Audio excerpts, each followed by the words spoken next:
prosecution outlined how accounting practices of comedy fucking did not. What kind of likeness is that?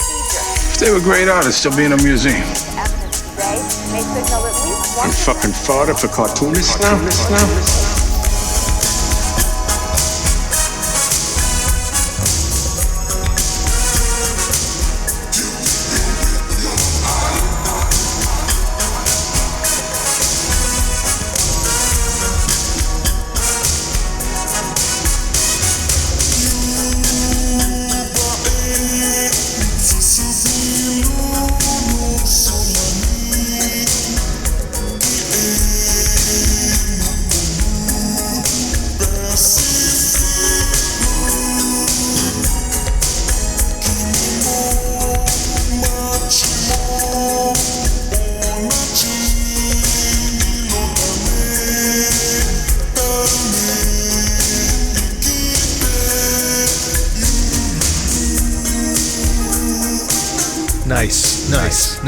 Nice. Hey. It's that Metallica song from Mission Impossible 2. Welcome back to the show, Gutter Boys, episode 69. Nice. Gutter Boys is a small press comics podcast about the highs and the lows and the end. Oh, fuck. I always fuck this up. Leave this in. Gutter Boys is a small press comics podcast about the ins, the outs, the highs, and the very deep, endless lows of making comics. I'm your host, JB, with my co-host, Cam. On today's very special episode, we are joined with friends of the show, Marc Kopinarov and Greg. Actually, I think I mentioned Petre. His fake last name as fake, and it's not. It's Petre. Petre, yeah. Or Peter, or, whichever. Yeah. Guys, we have to reiterate, there's like conspiracy theories that like fake is not a real person. This was kind of the podcast from hell. And what I mean by that is we tried to record this motherfucker so many times. The first time fake was involved, and it sounded like he was in like a metal container that was just drifting away in the ocean the entire time. So he's a real person. We talked to him. Yeah. He was recording live from one of his many Mexican castles. Yeah. None of this sounds real, and no one's going to believe this, but it's so real. It is literally a castle, and it was so echoey from the concrete, I think, that he had to go outside, and then he which lost was signal. Then just covered by birds and bugs. But, I mean, at least we could hear him clearly at that point. But we had so many, like Cam said, so many technical issues on this one. I don't even know if I'm in this episode, because my internet dropped halfway through, so... You're in it for the first quarter of the episode. Hell yeah. Yeah, I couldn't record the sorry folks, I'm sure JB did a bang up job though. I'm trying, man. It's definitely been a pain to piece together some of the nonsense. I did cut out certain things. One thing I'm wishing I kept, but I know you didn't want it in there, so I took it out.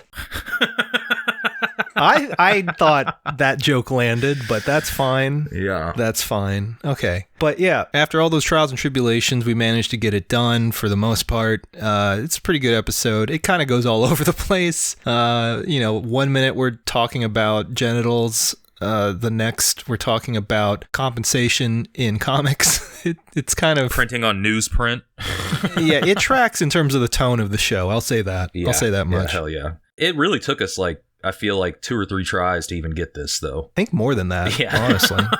I'm not even joking. Like, we would lose 7 files, and then people wouldn't be recording the entire time. It really was the episode from also, hell. Another thing, if you work for that podcast website, Cast, you guys really need to fucking... TriCast. Yeah, more like try harder, because that shit sucks. Yes. Thanks for the free trial. Yeah, thanks for the free trial. I will not be returning for your services. What a fucking joke of a website. Yeah. Try.cast or whatever. Don't go to them. Don't go to them. Yeah, no, fucking awful. Yeah. Actually, all of those fucking podcast websites suck, now that I think about it. Mm-hmm. So, this is off topic, but I want our listeners to do this. There was a singer named Baby Huey back in, like, the 60s and 70s. You know this guy? Yeah, man, we used to hang out. Okay, well, you probably didn't, because he died at like 26 of a heroin overdose, but... yeah, it was tight. Hell yeah. But the reason why I bring this up, everybody look up Baby Huey, and then the album is called The Baby Huey Story, The Living Legend. The reason why I'm saying look this up is because this is motherfucking Ramon on the front cover. This motherfucker looks I saw that just like you guys Ramon. Posted, Yeah, so for our listeners out there, look up this record cover, The Baby Huey Story, The Living Legend. That's all I wanted to say about that. All right. Yeah. I see that because I don't really check the Gutter Boys Twitter account ever. Oh, I was getting into some shit with Mitch Gerads and a bunch of DC people. Yeah. I know. I saw in the chat, and Artyom, fucking Russian psyop, worked you into a shoot. Look, they just tell me to post a lot of things. and managed to get you to fucking post about Mitch Gerard. Yeah, he made the image, folks, and I posted it because he said that he was too high profile to do it, and I was just like, I don't give a fuck, like what the fuck do we care? And then I just ended up arguing with people. I'm not gonna lie, this is like some coward shit, but I turned off the notifications because just the mainstream comics crowd is so insufferable, and then like I was arguing with one dude, and I was like, I'm gonna argue with all these people because it's fun to me, and that's not healthy. So I muted the notifications so I wouldn't be arguing on our account. See, if you had come to me before posting this, I could have just warned you and told you that particular audience that Mitch Gerard has are so insufferable that they will just swarm you. Yeah, it wasn't even that I couldn't handle it. It's just that I literally knew I would argue with all of these people, so I turned off the notifications. It's endless. So exactly, because I knew I would be wasting time with these people. Infinity spawn points. They just fucking keep showing up. So that's why I would have said, don't fall for Artyom's bullshit. Yeah. Do not post that. Tell that coward to fucking nut up and do it himself. Yeah, this is true. I feel like he, after all the NFT stuff, I feel like Artyom has lost his bite. Damn, that was me just like, nodding along. I'm not necessarily agreeing. I want to hear what you have to say. Yeah, he really lost. I guess his spirit died with that first account. I think so. I really do.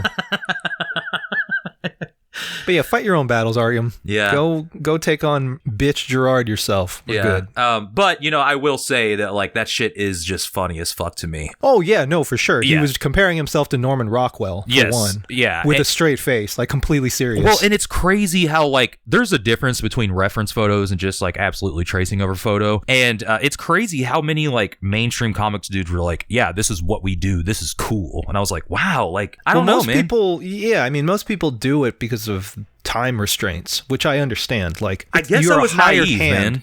Like, I don't know. No, I mean, I get it. Like I said, like, you are being paid to do a job. That's it. I'm sure there are some artists out there that are big enough marks to think that they're invested in these projects beyond that. But from where I stand, I can see it just as you're a hired hand. You try to get this done as quickly as possible. One, because it's embarrassing. And two, because editors have absurd timelines that you have to work with. So, if you need to get 48 pages done within 2 weeks, how else are you supposed to get that done other than tracing the majority of it? Well, and, I totally get that, but also, like, in this case specifically, Bitch Gerads, like, his shit looks like literally it's a photo and that you put an Instagram filter over it. Oh, no, his shit is real bad. Like, some people do it and it's like, but he's bad. I like to call him neoliberal Greg Land. That's all he is. So... it's like fucking whatever, dude. Whatever pays the bills, I understand. Right. Go but do your thing. Won an Eisner off that shit, which is crazy to me. But yeah, that's because the Eisners are a joke. Yeah, I know, dude. We've talked about that. It is, but like, I guess talked about that. In my head, though, I'm just like, man, like we should be held to a higher standard. Like in my head, I truly believe that. No, this is what comics deserve. Yeah, I guess honestly, you're right. This is the fucking doldrums that this industry fucking deserves, and I, for one, am all for it. All right. Well, speaking of NFT adjacent shit, we got to talk a little bit about Box Brown. Shout out Box Brown. Box Brown and Gumroad had a falling out where essentially Box didn't want to do NFTs. Gumroad did want to do NFTs. Their relationship became strained. Box used to work for them. He no longer does. It got a little messy on Twitter. Well, one thing that you have to bring up is the fact that the owner of Gumroad started posting all of his hot takes on the Gumroad account and then immediately deleted all of them and then went to his main account and basically copy and pasted the same things he said. Yeah. Okay. I missed that. But so are those tweets still up or did you delete them from the personal? I don't know. Maybe they're still up. I'm not really sure. I didn't really bother to check after I saw them and laughed. Yeah. But my man really got a little sloppy on the internet today. Yeah. So, I mean, It's unfortunate, but, Box isn't working there anymore. Morals and all that. Shout out Box. Now, look, I did see, all right, don't get me wrong. Gumroad's in the wrong here, but, this shit made me laugh, bro. Somebody wrote, in response to one of the tweets, I never supported Gumroad and never will after this. And then Gumroad replied and wrote, according to the email address in your bio, you supported us, on this day. Yeah, he started going through their archive of emails and doxing people. Damn. Pimp move or simp move, man. I mean, if you're going down in a blaze of glory. Yeah. To their credit, if you're going to go down, at least he went out in style. Yeah. At least he went all out. He knew that ship was sinking, and he just did not give a fuck. Right. I think, like I said, I don't really condone the behavior on the Gumroad guy, but it was the captain on the Titanic just getting buck-ass naked and helicoptering his dick. Yep, while the band plays on. Yeah, exactly. Yeah, salute. Salute to a soldier. Yep. Yeah, but no, I mean, we don't really condone that shit, but it was funny to be like, oh, really? Because according to our records, you did support, damn. Yeah, this motherfucker did homework to dunk on people. Yeah. Kind of rocks. Anything you got to add on that? No, I mean, if I'm being perfectly honest, I also didn't know what Gumroad was until I saw this. I only knew what Gumroad was because I had to buy Charles Forsman comics off of there in 2016. What is it exactly? It's like go ahead. Is it a shop? Or yeah, it is. It's like a shop, and they offer you can set limits. So it's if you pay $0 to $5, you get this digital comic. If you pay $10, you get a physical comic, and it was kind of tiered like Patreon, but okay, you could select what you wanted, and some of it was pay as much as you wanted. Some of it was all dictated by the creator. Okay, but yeah, no, I mean, I only know it from people using the platform in the past. I don't really recall it being super special or anything. I never used it, but as far as it didn't suck. It wasn't anything awesome being a consumer on it. Yeah, well, I hope their NFT collection goes well. I'm sure. You know what rhymes with Gumroad? Cumload. I was going to say Chumbo. Yeah. Yo, I heard you, Jill was talking to Alicia earlier. I heard you tried the KFC vegetarian chicken. Did you like it? Oh, we did more than try. Okay. Jill has made us get it. I'm not even joking, 12 times within the last 3 weeks. It's gotten to the point now where if I have to eat another KFC menu item in the next month, I might fucking lose my mind. Yeah, it's good. It's really, not bad. I don't know. The shape is weird. The fact that they made them all uniform squares is kind of strange. Why? I don't really why did you do that? understand what the decision of that was or the reasoning behind that decision. But other than that, yeah, they taste fine. I don't know. Okay, hell yeah. Is it a realistic chicken texture, taste, flavor, or nah? Yes and no. Usually yes, and then every once in a while you would get a super rubbery bite that was weird, and that might have just been from overcooking. So okay. I don't really know, but yeah, for the most part it's all right. Okay, final question. Are they frying it in the same chicken oil? Oh, probably. Okay, that's probably why it tastes fire. Yeah, I was going to say, I wouldn't doubt that considering, the company. Yeah. And they're not going to go out of their way. They're not going to, Yeah, that's what I mean. They're not going to lose any chance of cutting into their profits if it means having to run a second fryer. Right. So no, I don't think they cook them separately. Okay. I don't know this for sure, obviously. I don't work for KFC. Right. I don't, But yeah. So hey, listeners, if you work at KFC and you've been making these, send us a DM and let us know. Are they using the same fryers? Yeah. My money is yes. Yeah, I'm going to assume yes. All right, so we're going to take a quick break, and when we return, we will be joined with Marc Kopinarov and Greg Petre. And you just have to believe us. Fake is a real person. We talked to him. This is not some Jim Rugg, whatever his writer alias shit was. That was actually him. Fake is a real person. Take our word for it. All right, so stick around. We'll be right back. Tired of the same old comics? Why not try Clusterfucks Comics instead?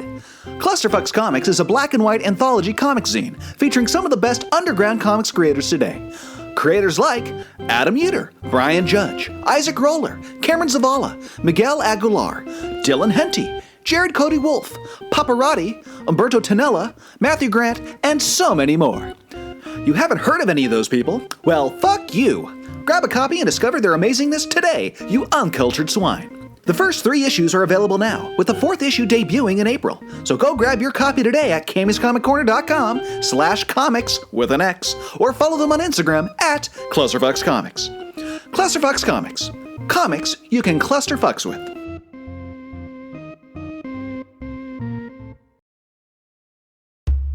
The Last Aviatrix is a post-nuclear adventure comic by independent, Los Angeles-based cartoonist Buster Cagle. The story follows Summer, our last aviatrix, who pilots the sole-surviving airplane, a nuclear-powered B-29, as she travels the ruined world finding ways to survive and help humanity while dealing with the imminent threat of the Atom-born, a rare breed of atomic wizards that want to see her out of the sky. Her mission becomes complicated when she accidentally picks up Henry, an Atom-born child who wields incredible power, and Clementine, a berserker on a quest for vengeance. Can our aviatrix survive this ruined and irradiated wasteland? Every issue can be read for free on bustercagle.com/comics. Paper copies can be ordered as well, but you can still read it for free. If you like wizards or warplanes, go check it out.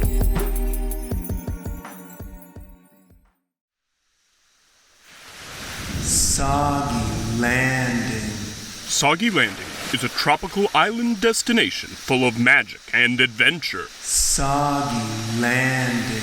Soggy Landing's parlors serve the grog of your dreams. So soggy, so strong. Soggy Landing's Board of Tourism warns, wizards not welcome. Any wizards will be summarily executed. No warlocks either. Soggy Landing's Punch and Judy show you the part when Miss Piggy and Kermit fuck. What in the world? Soggy Landing is a webcomic that you can read at studygroupcomics.com. Come to Soggy Landing. There's plenty to do in the rain.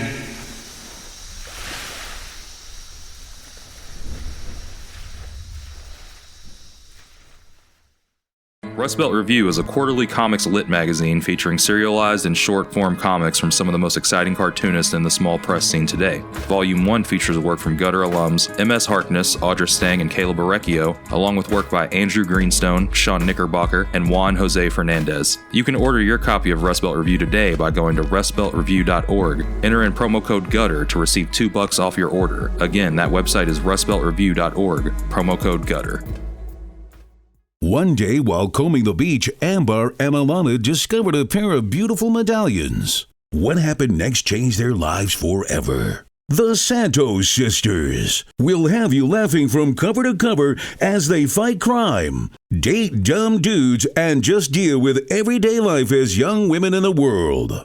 Coming in at a whopping 56 pages. This comic is printed with a 4-color web press on decadent newsprint. All that for just $5? The #1 source for underground comics in Chicago, Quimby's, says this about our comic. A style that's part Archie, part superhero, part snark, but it's all fun. And we think that's just sick. The Santos Sisters is available now in select comic book stores and online at santossisters.com.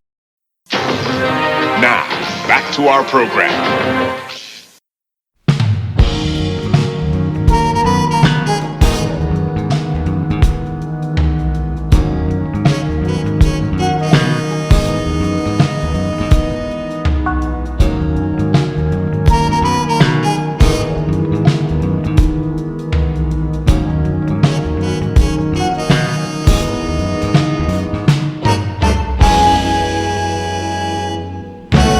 What's up? What's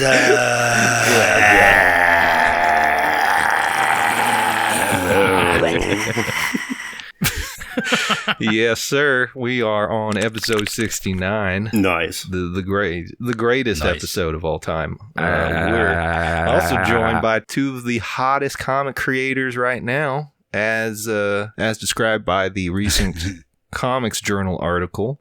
They are the creators of Santos Sisters, Beef Jams, Your Mom's Cunt, a couple of other great books.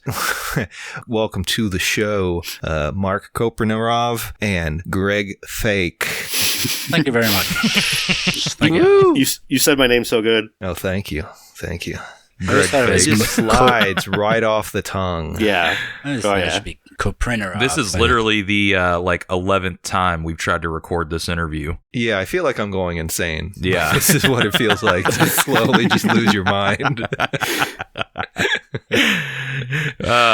But to add fuel to the speculation that Fake is not a real person, Fake was on one iteration of this episode. It sounded like he was, in like a metal box or something, but he can't join us right now. That said, is Fake a real person? I've heard a lot of rumors, and I think all the people that don't actually make comics but hang around on Twitter fucking yapping about comics all day, we're saying that he's not even real, that we hire some sort of actor, he's like a crisis actor, maybe even George Soros is bussing him in or something. Hell yeah. Yeah, it's the kind of things I'm hearing, and I don't know where people are getting that. That's all they can talk about. Yeah, I'm pretty sure he was the Orlando shooter. God damn I'm like 30% sure. I didn't. Only 30? Yeah, only 30. Okay. But getting back to what really matters, sex positions. What's your favorite sex position? This is episode 69, so I mean we can't let that go. We're gonna milk that for all it's worth. So I'm pretty white. I just like plain old missionary. Missionary? Missionary is one of those undervalued winners, I feel like. Yeah, I feel like memes ruined missionary. They really did, but it's kind of great. I think missionary had a bad rep before memes. To be fair. Maybe. But I'm just saying it's not that bad. In fact, I would say it's pretty all right in my book. Well, I mean, missionary's better than nothing. I would say missionary's better than others. Yeah, no, totally. But I'm what's just saying, the worst? What's the worst? That's the worst? Yeah, that's a good question. What's the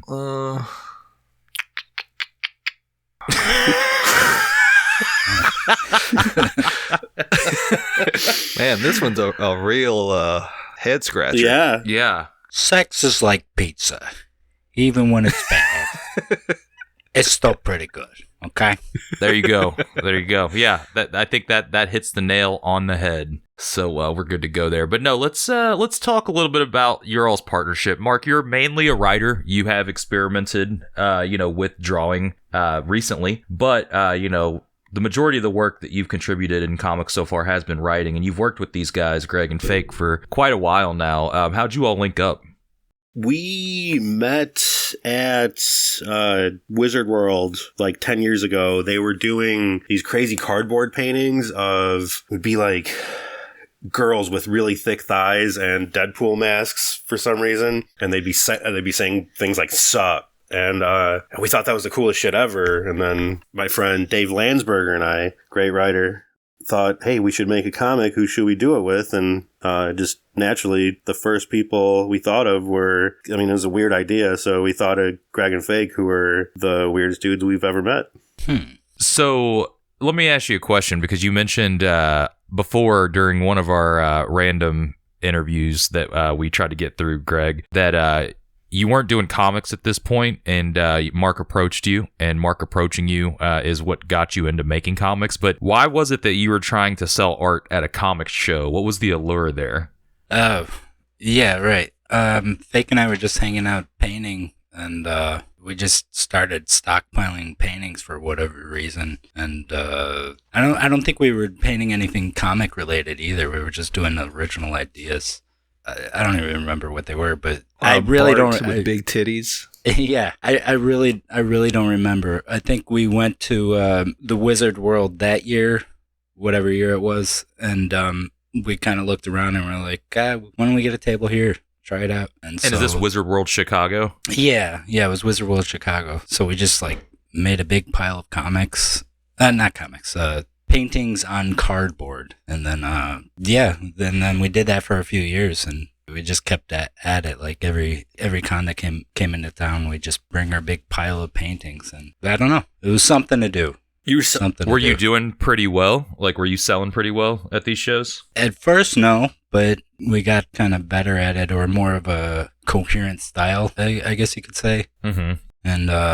And we started pandering a little bit to the comics audience, like putting the girls in a Thor costume or whatever, Bart Simpson, Teenage Mutant Ninja Turtle in a bikini. This is really stupid stuff, but people like it.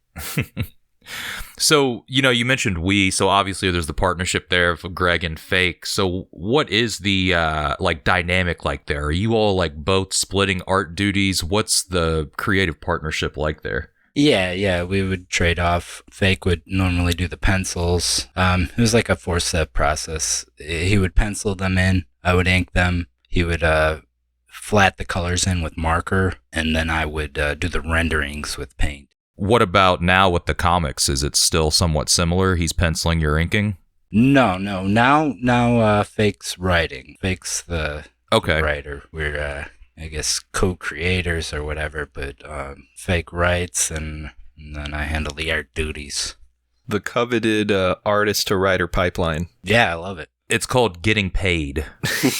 That's right. Yes. More dollars than followers, we like to say. So, Mark, you're involved with the... We don't actually say that. Mark, you're involved with writing Santos Sisters. So are you writing with Fake, or are you writing your own stories and just sneaking some in here and there? Because the stories aren't credited in the book, if I'm not mistaken. It's so most of them kind of start out with Fake. I have been writing with him more. We do like writers' room meetings, like a sitcom. Like on the first one, I mostly just wrote some gags and like rewrote some stuff. Came in pretty late in the process on that one. But now that it's a success, I want in and I'm doing more. Right. Yeah, Mark wrote 95% of it. Let's just Did I mention that writers are mostly grifters? Say that again, I'm sorry. Who, me?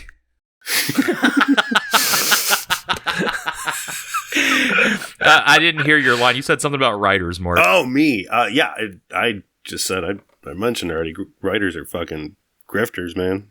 Oh, yeah, for sure. But there are cool ones, like you, Mark. Yeah, we've been talking about you since day one, I feel like, on this show, as being one of the good ones.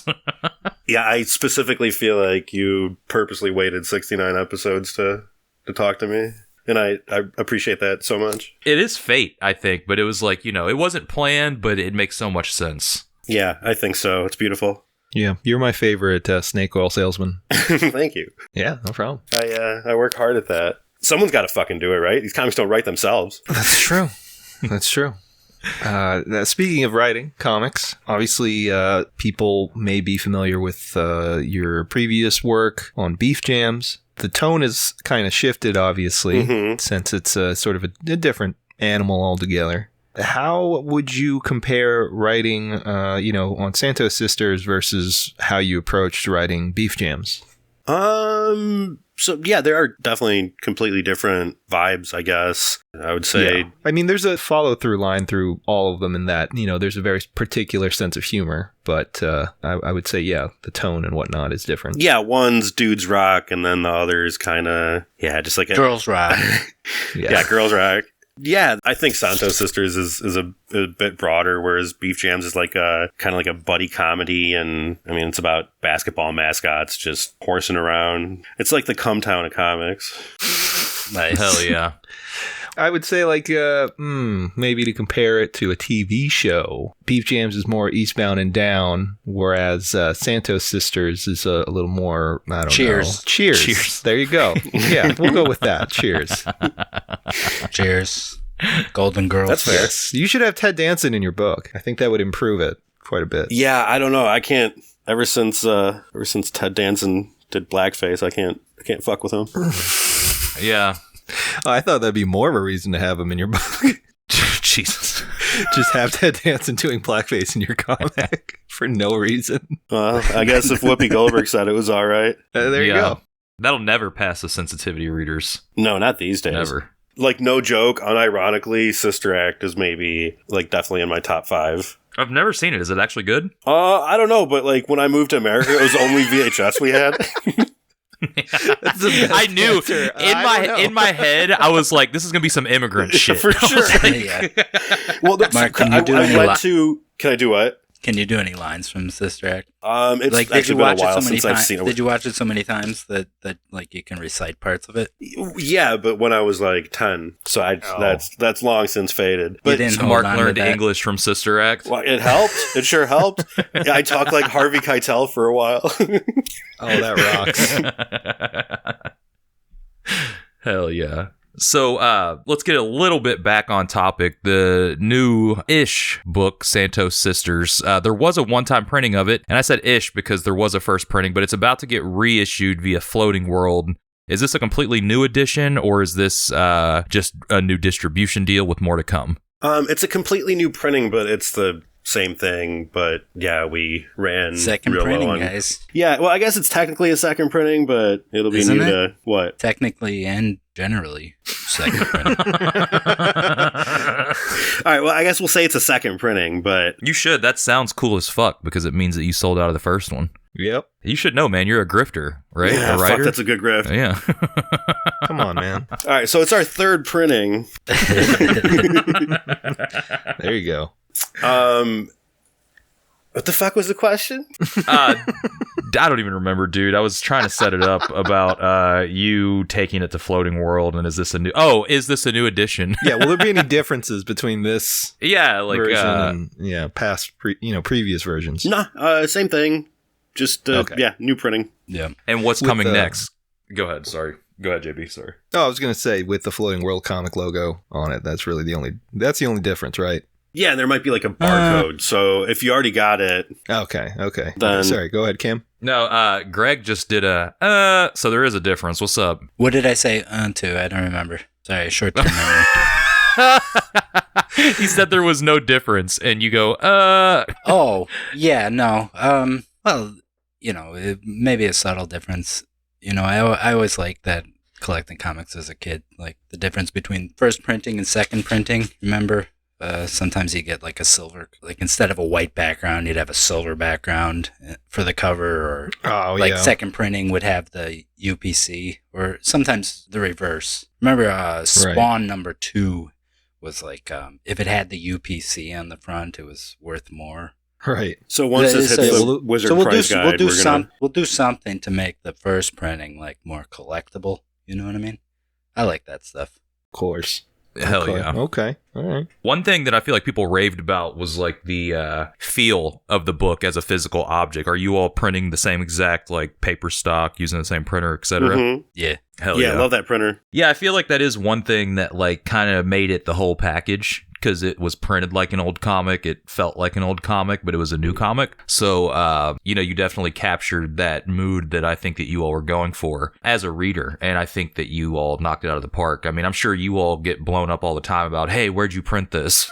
Yeah, a few times. Sure. Yeah. Yeah, it's crazy that we see so many people these days try to kind of capture that effect digitally or recreate it in such a laborious way, when I just go offset, print it, and do it on newsprint, and just do it how they used to, and it'll look great.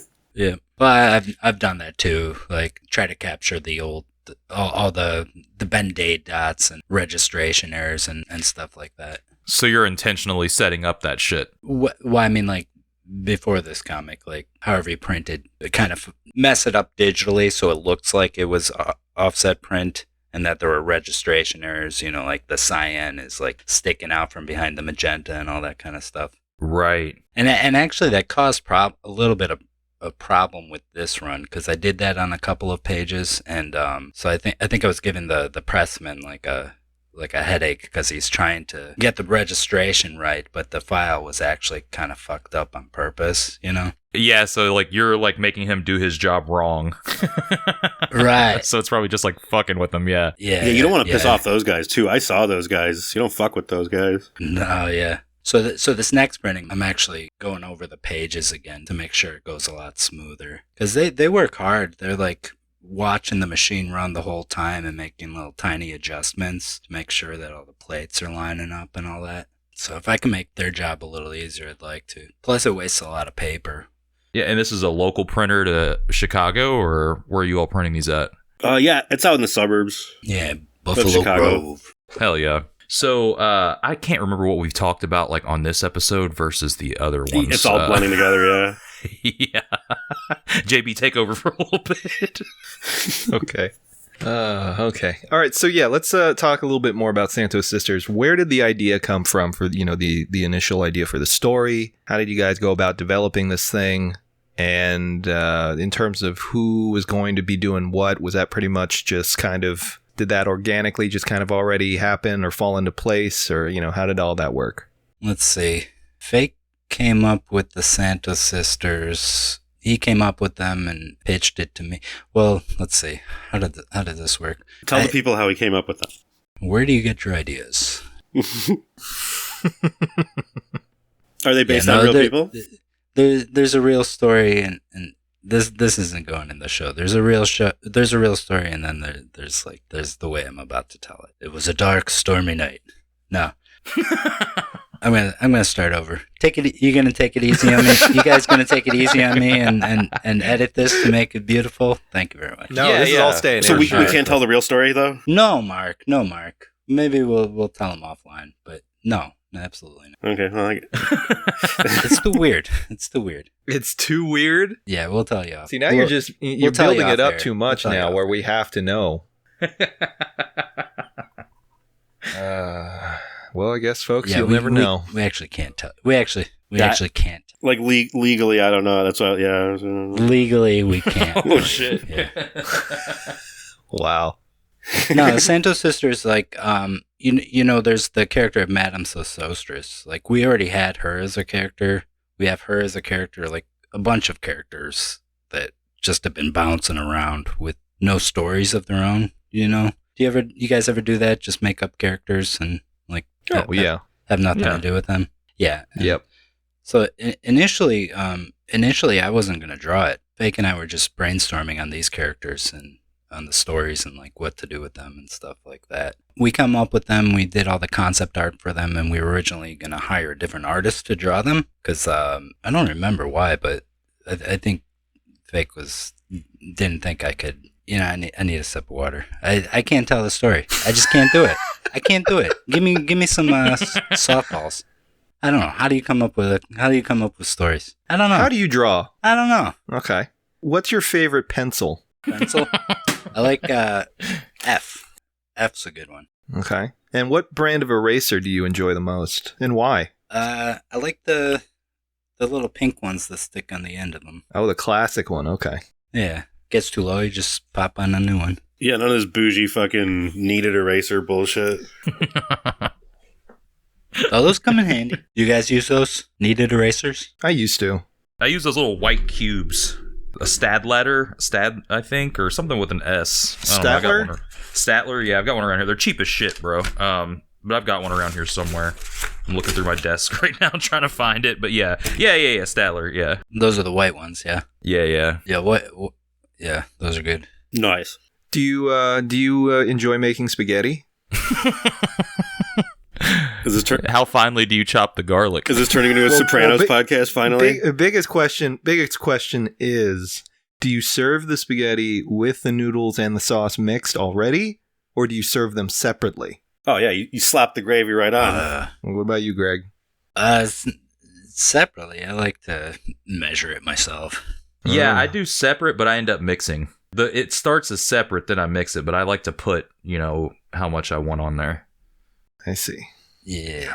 Mark is the only one with the right answer, that's good. Slap it up.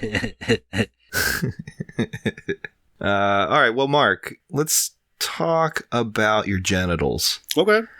Now, at what point, roughly what temperature point would you say when your testicles descend from your abdomen?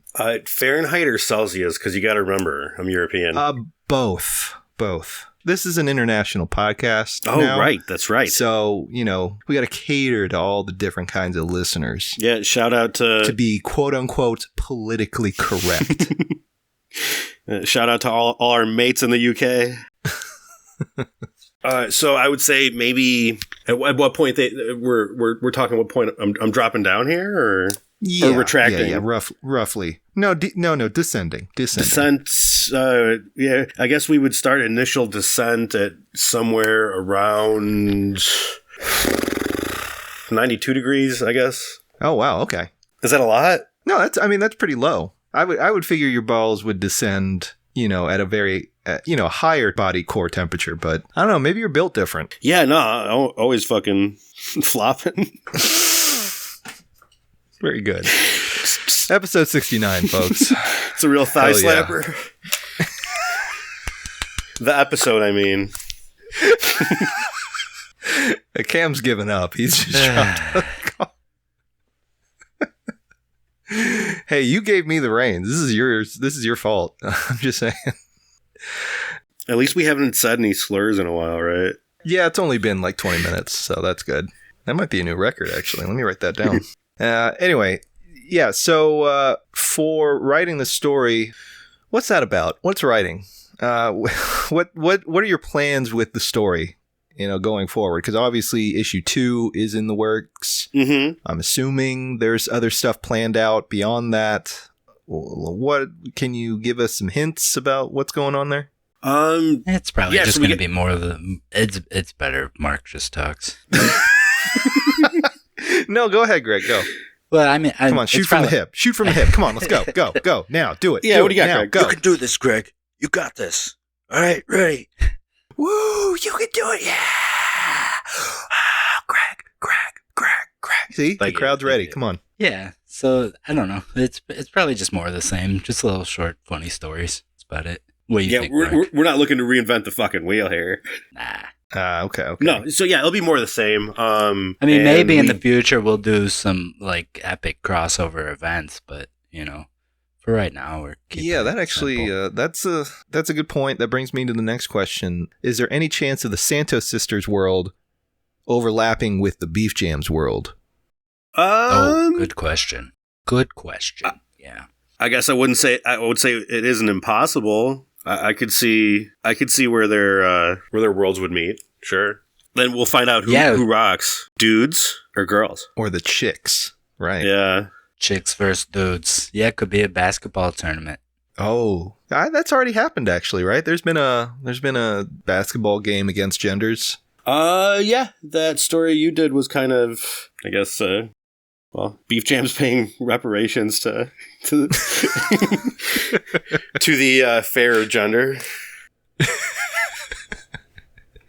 Yeah, that was a very fun story to draw. And in fact, all of the stories that I've ever been handed to do for you guys have always been very enjoyable on my end. Yeah, well, it's been fun writing for you, and it's actually been super easy. But yeah, I mean, it's just a really fun book to write. If you're doing a book about like long haul truckers just fucking around and playing basketball and you're not having a good time, then yeah, you're just doing something wrong.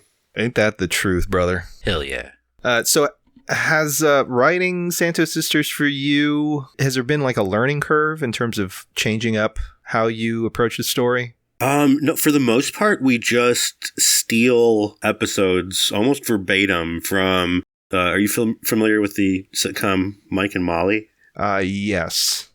Yeah, yes. So it's actually super easy. It's tough to watch the whole episode sometimes and like transcribe what happens and then change the names, but other than that, it's not too bad.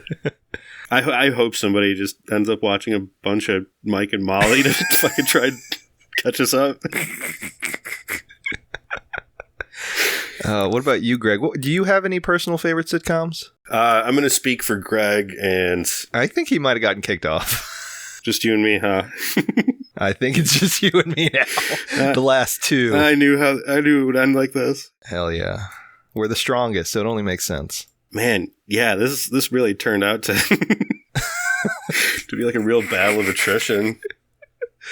I'm telling you, there's some sort of like external force out there that does not want to have this episode finished. It's just out of my peripherals, I'm seeing the group chat just fucking lighting up.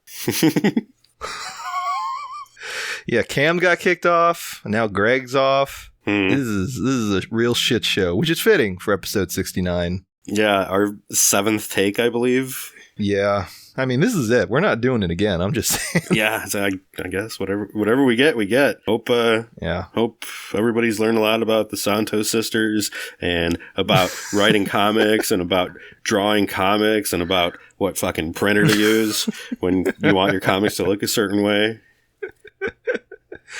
Now, since Greg isn't here to tell us the story, can you tell us the story about Santos Sisters, sort of how that came about? So Fake, if he even exists, came up with an idea. Legally, I can't say the whole origin, but he had this idea about these two sisters, and basically, I don't know, I think as far as he thought of it was that they fight crime and thought of their personalities and started putting them in situations and mixing characters in. He had kind of skeletons for scripts with kind of mostly everything plotted out, and he would hand the scripts off to me and I would kind of fine tune things and mostly just fill in gags and stuff and jokes because I know how the kids talk. I know all the I know all the slangs. Yeah. Out of all the people that make up the Santos Sisters creative team, you're the most with it, quote unquote. Yeah, I'm the young hip one. Gotcha. If this is a boy band, I think I'm. You're the cool one, right? Joey Fatone. No, he's not the. Okay. He's the cool one. Is he? I thought he was the old one. I thought he was pretty cool. You know, you can be both. Yeah. You can be both. It's fine. I guess. If you say so. Yeah. Joey Fatone. Yeah, I'm trying to think of like what we talked about in the last 4 different versions of this episode. And like I'm blanking on what we even talked about because I know it was good. I can't fucking remember it for the life of me. Well, it's through 3 of them we struggle to explain what Santos Sisters is and what it's about. Yeah, you haven't asked us. You haven't asked us how we came up with the Santos Sisters yet. That's right. Because I can explain it very eloquently. Yeah. It'll just be one long censored beep. It's fine. Good. Yeah, I mean, I guess, when people come up to you at a show or you're talking to someone at an event, or I guess online now since COVID, but, when they're asking you, what is Santos Sisters? What is this comic really about? Well, yeah. How do you describe it? Sorry, that's the thing. Like, we're all terrible at the pitch, what's the elevator pitch? The elevator pitch, like, we're terrible at it. You ask any one of us, like, they'll start yammering on, and then as soon as the other fellow leaves, we're like, what kind of answer was that? Basically, don't come up to us at cons. It's a fucking terrible idea. What was the sales pitch to Floating World? How did you guys get them to bite? I just mailed them a copy of the comic. Yeah. Oh, so you just let the comic do the talking? Yeah. We printed it before sending. Right. Yeah. Yeah, so at cons, it's like people see it and they go, "Oh, what's this about?" I don't know, fucking flip through it. Yeah, fucking read it, bro. Lazy motherfuckers. Do you do the thing where you have like a con copy for the table and then like copies, for customers, or do you it doesn't matter? No, we scatter them like all over the table. Okay. Yeah. Okay. This last show we do terrible at cons. Nobody buys anything. Well, I could see why you would do terrible at like a big superhero, Comic-Con type show, like that audience in general is not really keen on like original ideas or comics or right. any of that shit really. But speaking of cons, you guys did table at C2E2 right this past year. That's what I'm saying. Then cool didn't shit. sell nothing. I got COVID. We didn't sell anything. Yeah, I mean that was the thing too, because I've kind of figured, what with the pandemic, that if any show that is going on, the attendance is going to be like a quarter of what it normally would be, maybe? Yeah, it definitely felt diminished because it was, I think, one of the first shows back. I think they did a good job of organizing it and everything. And, for what it is, I think it's a great show. But like you said, it's not really the place people go for anything that's really unfamiliar. People really just want to, buy prints of the Punisher wearing a Chicago Cubs hat or something. And yeah, I don't know. People spend like, I don't know, $60, $80 to get into this thing. And then you've got, I don't know, limited funds to spend on whatever you're into. And it's usually some Marvel movie or something that is culturally better known. People don't really take chances on small press books at a thing like that. Yeah. I mean, I think the target demographic for those shows are not comic readers in the first place. No, it's just pop culture in general. Yeah, and I mean, you do meet some cool people at those things, and the people that are your people really hone in on you, and that's always cool and rewarding. But as far as just like the masses and thinking like, oh, maybe I'll, make a buck and gain some readers, doesn't really always pan out that way at a show like that. So if you're a small press person just getting into this and listening to this, yeah, maybe start out at some small press shows, zine fests, things like that, because people go there to actually buy things like we're making. So yeah, I think that's kind of a better place to interact with people. And yeah, it can be really discouraging, like to sit there all day and not sell anything. It's not a good measure of how good your book is. It's good people watching though, and like Greg brought a chess set and played people in chess. They seem to like that more so than the comic. People would just lean on our fucking comics to play chess with Greg. Just lean right over the whole table, just like put an elbow on a stack of Santos Sisters. Oh my god! We didn't get any of those guys that were rearranging their backpacks on our table this year, though. You ever see those guys, JB? Oh, of course. Yeah. The guys that are just like they're sifting through their long boxes that they have. Yeah. Or their, what is that? Like their little airline luggage thing that they carry with all their autographs and whatnot. Those are the coolest. And then while they're sorting through their stuff, just standing in the middle of the aisle while people are trying to get past them and just putting their shit on your table. Yeah.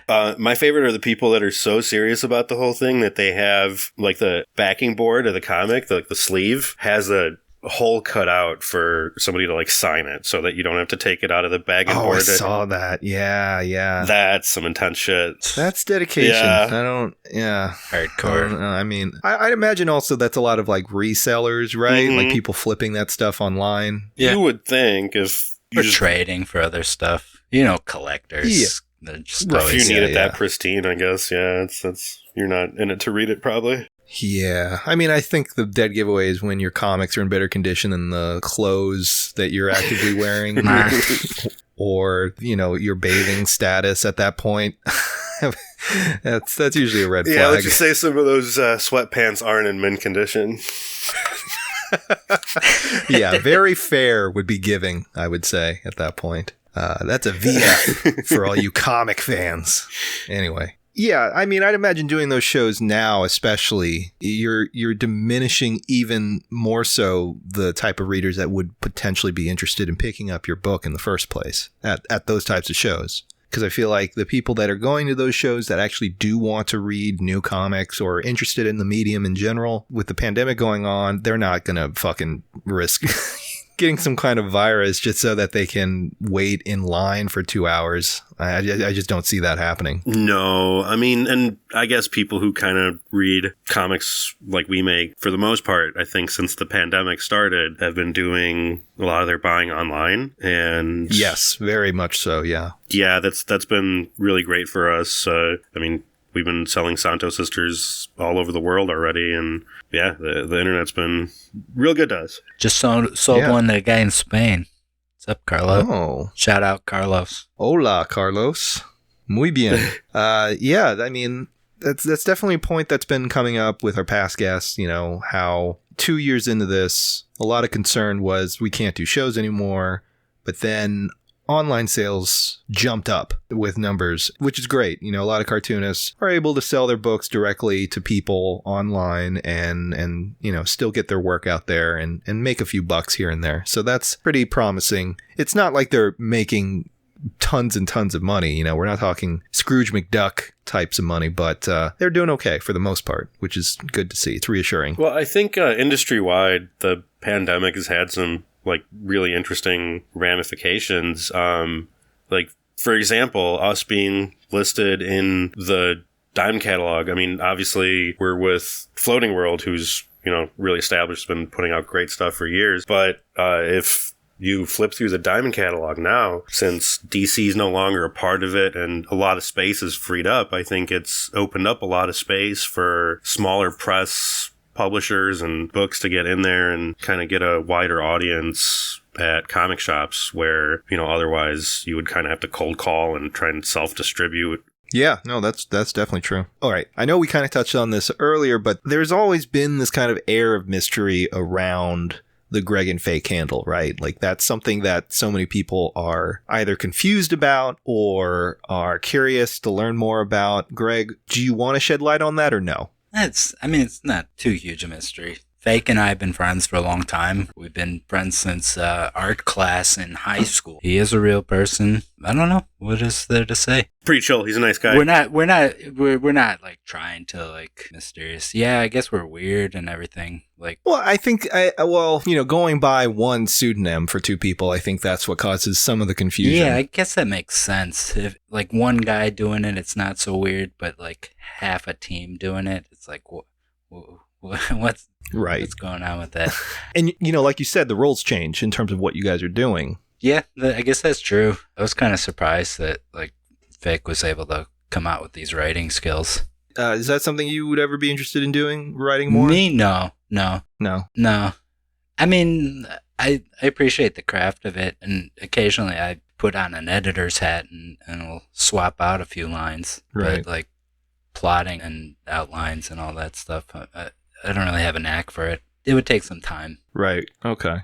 But you're more at home just drawing more than anything else. Yeah, okay. For sure. Yeah. For sure. I like doing my little thumbnails and everything. Yeah, I think Greg would be drawing anyway, so it's helpful to just kind of give him some direction. But I mean, it's just in general, like, when Greg gets a script or anybody that we work with gets a script, it's just kind of like a guidepost to give you an idea of what direction to go in. But I think it kind of helps. Ultimately, Greg's telling the story, so however of that framework that we give him, he chooses to... You're saying in general that the cartoonist tells the story? Oh, yeah, definitely like whoever's drawing tells the story in the end. That's like, not absolutely... just me, that's just kind of how it works in comics, you think? Ideally, yeah. I mean, and just in general, somebody can write a plot, but I think the person that's actually telling the story is the person that's putting it on paper. All the decisions moving all the guys around, like moving their arms and their... moving the little guys around. Yes. Mm-hmm. Yeah, yes. Pretty much. That's how I kind of think about cartooning. It's just like posing your little guys on the page. I mean, if Cam was still on, shout out to Spectrum, by the way, for getting rid of him. We're very, very thankful for that. RIP. Your style and approach to drawing is something that's always caught my attention because it's, you have a very specific approach. I think folks who are big Archie fans, for one, constantly point out your work as being, heavily inspired by that particular style and, I guess, era of cartooning. Yeah. So could you clarify more a bit about, what your references are and, the types of work or creators or artists that, inspired you in particular in terms of how you approach cartooning? Yeah. I mean, I like all the old guys. I really like, I don't know if it's the old approach to the people, like, you got to draw a face, you draw a little circle, then put a cross on the face, place the eyes and all that stuff. You build the figure down. It's got to be so many heads high. You start with a stick figure and add tubes to it, build up from there. Yeah, I mean, I like having that structure there, and Archie was like the kind of the simplest one, but you kind of find out it's not really that simple. I'm not anywhere near like even the worst Archie art. Yeah, I mean, I get why you're saying that, but I disagree. Yeah, same. Yeah. But it's funny because you're saying that those classical fundamentals of cartooning and drawing in general as being an old thing, or you're not sure if it's an old thing. And I don't really see that much nowadays with cartooning, like modern cartooning, at least with a lot of the comics that we see and stuff that is picked up by larger publishers. I don't really see that. And I mean, I guess I can understand the interest in approaching like alternative methods to cartooning and kind of expanding the language, so to speak, of what is and isn't a cartoon. But also, I do miss those fundamentals. And so I think that being the case, seeing your work and how you approach it, I think that's what makes it stand out so much, is because now it is so far removed from that approach now. Right. I mean, just look at like Marvel. They used to have what they called the house style. All the comic companies had house styles. You had to like stick with it, you know? Like, this is how you draw a head, this is how you draw a body. I like that stuff, the house style method of comic making. Well, you know, even like in small press or in alternative comics, I see that, you know, you had guys that were carrying over a lot of those fundamentals from either the big two or just sort of larger known media like that. And now that's segueing more into this sort of free form avant-garde approach to cartooning and narrative, which I appreciate. Like, you know, that's nice too. Yeah, for sure. There's a lot of really, really talented guys that just don't draw like anyone. Right. And I see what you mean about kind of, you know, how things are different now, because a lot of I've been talking to, you know, all sorts of retailers and stuff, been pushing the book, and a lot of the old timers that I've gotten copies to, you know, just guys who've been selling comics for years, say like, oh man, this looks like a real comic book. And I think they connect with something about the newsprint and the way everything looks, the aesthetics of the drawings, the colors. And I don't know, it kind of reminds them of a different time. Yeah, no, definitely. Pepperidge Farm remembers. No. Who's a big fan of Family Guy? Let's talk about Family Guy for the next 20 minutes. Cam is. Cam is a huge Family Guy fan. In fact, he has probably the largest collection of Family Guy merch that out of anyone I know personally. Every single Funko Pop. Yeah, every single Funko Pop of Family Guy, every character. He has the entire Spencer's Gifts catalog in his closet. Yeah. It's really something. Greeting cards with Stewie on it, you know, saying something really, you know, oh, Stewie, you know, that kind of thing. Yeah. Anyway. I'm jealous. Now, before we go, let's talk a little bit about division of labor and compensation. I feel like that's a topic that we did discuss before a little bit on one of the 3 versions of this interview. Yeah, I've definitely got stuff to say there. Yeah. So let's get into that. You know, having worked with you guys before on Beef Jams, I can attest to the fact that you all take certain things in priority. And one of those things is compensation for your artists. And the reason why I bring that up is because it's so strange to me that has to be noted. You know what I mean? Like, as a thing that you don't see enough of in comics in general. Yeah, I mean, I guess but it's even a problem at, you know, I mean, like, how many publishers do you hear about, you know, either through the grapevine and group chats and stuff, or stuff that makes it out to, you know, like Twitter or whatever, about publishers not paying people. So, you know, that kind of, I think, sets a bad precedent to begin with, and just how people are treated by companies. But then when you got individuals who are kind of trying to do their own thing, but, you know, can't obviously draw it and want to work with people. I mean, how long does it take to write a comic, and how long does it take to draw a comic? I'm sorry. What's the matter, Greg? Did you fart? No, you guys ever watch Trailer Park Boys? Oh, yeah. Mark, you sound exactly like Ricky. Has anyone ever said that to you? The fucked up thing is I think I maybe look like Ricky, too. You kind of do. You got like the same fashion sense too. Yeah, maybe when we have you back on, we'll get you proper wasted and high, and then you'll really sound like Ricky. Yeah, there we go. Except not Canadian. Except not Canadian, right? Yes. Bulgakov. But anyway, you gotta pay the comic people. Yeah, what about you, Greg? What are your thoughts on this? Do you think the compensation in most comics is fair? And if not, why? I don't know exactly, but I do think it's important. It's a good motivator, and you get better quality stuff if it's paid for. Yes, I agree with that, yes. Takes a load off the mind of whoever's collaborating with you. Well, that touches on a thing that we did discuss before about you. You got into doing, sequential art through this team, right? Like, before that, you were predominantly just drawing for the sake of drawing. You were just doing illustration work and pinups and just like, whatever you were fancying at the time. Yeah, I just draw for fun. I've always drawn. Yep. Yeah. So I know you touched on, prior that transition from going to that to doing sequentials and it being kind of this learning process and having to, figure out the language of the medium compared to doing single still images. So what was that like? Because I know I think one of the first projects that you started doing was on Beef Jams, and now we're here at Santos Sisters. What's that journey been like? How's the progress been made? What have you learned, etc.? What are your thoughts in general on that? Oh, geez. Well, yeah. I mean, with sequential art, drawing comics, you got to draw a lot of individual compositions, Like if you struggle with just drawing a single composition, which I think I would say that I've never been very good at compositions.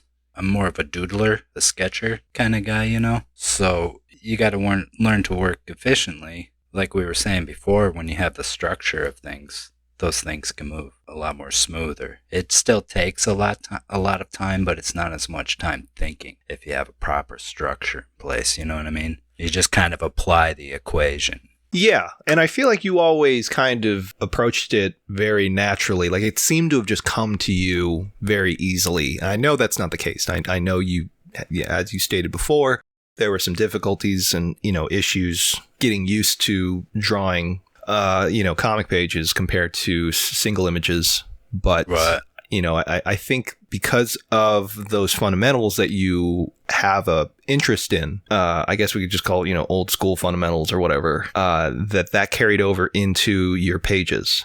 Right. I don't know that I like reading even your older stuff in Beef Jams. Like I don't see any struggle. Like it all, you make it look very easy is what I'm saying.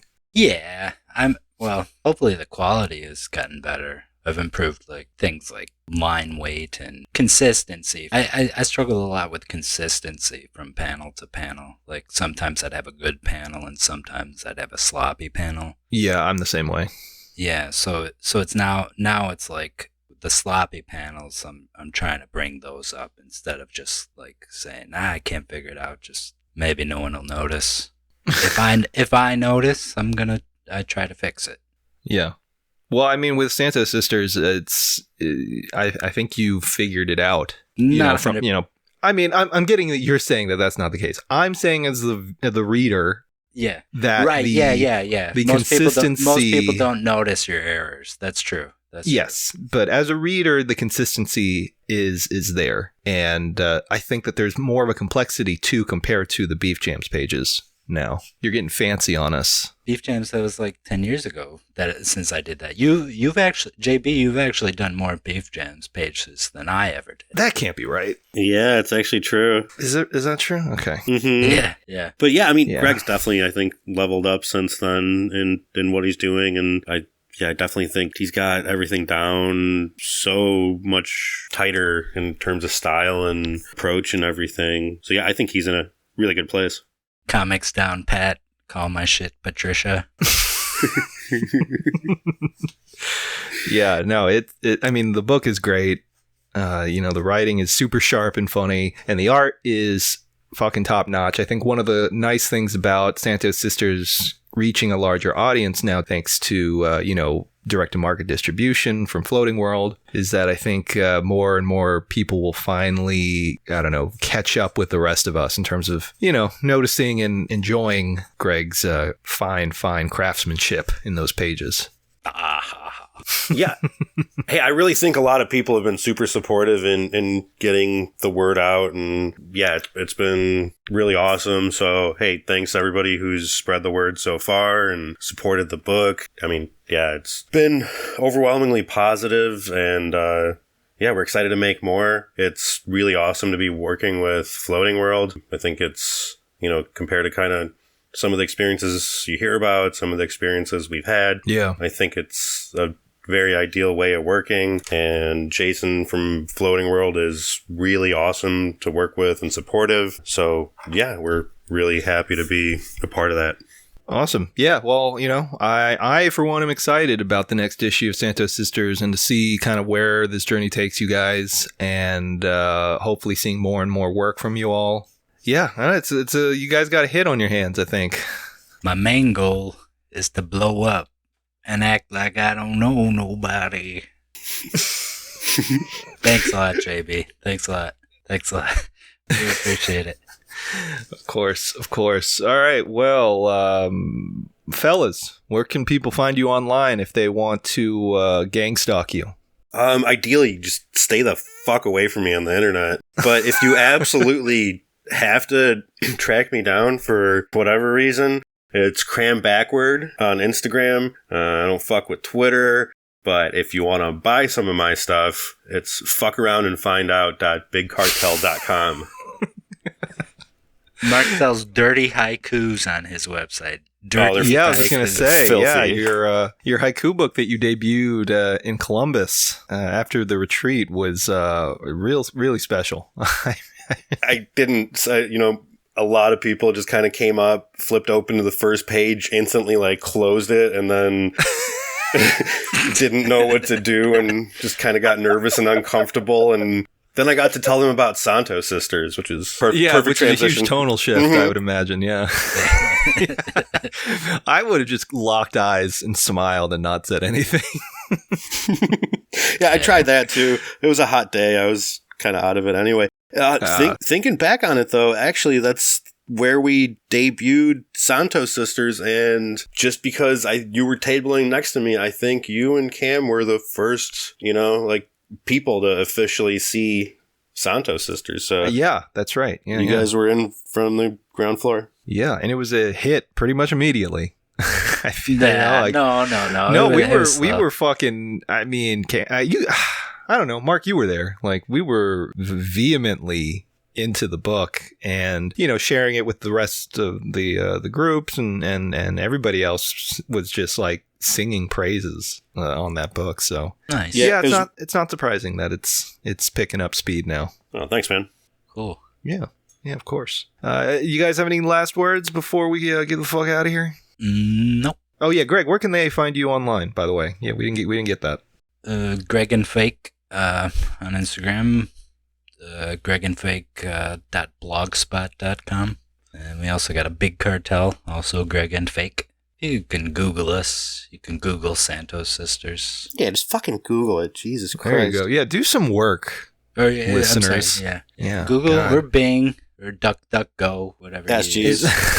Firefox, Netscape. Is it the cutoff time for when people can order this book from their local shops? Is that already passed? I mean, you can go pester them for it because a lot of shops did order it, so there will be copies on shelves, and sure you can, add it to your pull list. But the final order cutoff was on February 4th, so I think for the most part orders are locked in here. Can you pick up a copy at Floating World directly? You can definitely buy from Floating World directly, or from myself, or from Greg and Fake. Go. Awesome. Okay. And there's also a ton of retailers who support small press, who you should definitely buy comics like ours from online. There you go, folks. Fun for the whole family. Get yourself a copy. Get one for the kids, your dog, your aunt, your grandma. Get everyone a copy of Santos Sisters, #1. When should people expect #2? End of the year? No, actually, we'll have a couple more for you before the end of the year. Oh, shit. Couple more. Yeah, as of right now, the date... Couple two tree for sure. The date that we have set for the second one is... June? July? No, July. It'll be out in July. Awesome. Okay. Wow. That's surprising. Fuck yeah. 2022, the year of Santos Sisters. I fucking love it. That's right. Love it. All right, well, that about does it for this episode of Gutter Boys. I want to thank our guests here, Greg and Fake and Marc Kopinarov or whatever, and you know how it is. Stay gutter. Love you.